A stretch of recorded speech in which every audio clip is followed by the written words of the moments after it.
ಬೆಂಗಳೂರಿನಲ್ಲಿ ಬೃಹತ್ ಮರಗಳು ಧರಾಶಾಹಿಯಾಗಿದೆ. ಜನರ ಬದುಕು ಸಂಪೂರ್ಣವಾಗಿ ಅಸ್ತವ್ಯಸ್ತವಾಗಿದೆ. ಅಲ್ಲೋಲ ಕಲ್ಲೋಲವೇ ಸೃಷ್ಟಿಯಾಗಿದೆ. ಹಲವು ಪ್ರದೇಶಗಳಲ್ಲಿ ನಿನ್ನೆಯಿಂದ ಎಲ್ಲಾ ಕರೆಂಟ್, ಇನ್ನು ಹಲವೆಡೆ ನೀರು ಹೋಗೋದಕ್ಕೆ ಜಾಗವೇ ಇಲ್ಲ. ವಿದ್ಯುತ್ ಇಲ್ಲದೆ ಹೋಗಲು ರಸ್ತೆ ಇಲ್ಲದೆ ಗೋಳಾಡ್ತಾ ಇದ್ದಾರೆ ಸಿಲಿಕಾನ್ ಸಿಟಿಯ ಜನರು.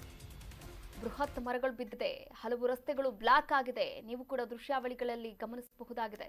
ನೋಡಿ, ನಿಂತಲ್ಲೇ ನಿಂತಿರ್ತಕ್ಕಂಥ ಮಳೆ ನೀರು ಜನರಿಗೆ ಯಾವ ರೀತಿ ತೊಂದರೆ ಆಗ್ತಾ ಇದೆ ಅಂದ್ರೆ, ಬೆಳಗ್ಗೆ ಎದ್ದು ಕೆಲಸಕ್ಕೂ ಕೂಡ ಹೋಗೋಕ್ಕಾಗ್ತಾ ಇಲ್ಲ.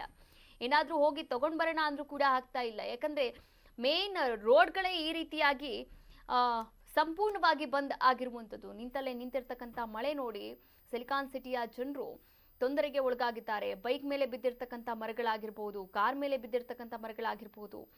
ಒಟ್ಟಾರೆಯಾಗಿ ಇಷ್ಟೆಲ್ಲ ಅವಾಂತರಗಳು ಸೃಷ್ಟಿಯಾದ್ರೂ ಕೂಡ GPA ಟೀಮ್ ಇದುವರೆಗೂ ಕೂಡ ಒಬ್ಬ ಸಿಬ್ಬಂದಿಯನ್ನ ಕೂಡ ಕಳಿಸಿಲ್ಲ. ಒಬ್ರು ಅಧಿಕಾರಿಗಳು ಕೂಡ ಸ್ಥಳಕ್ಕೆ ಬಂದಿಲ್ಲ. ಮರವನ್ನ ತೆರವು ಮಾಡುವಂತಹ ಕಾರ್ಯಕ್ಕೂ ಕೂಡ ಇನ್ನೂ ಚಾಲನೆಯನ್ನ ನೀಡಿಲ್ಲ.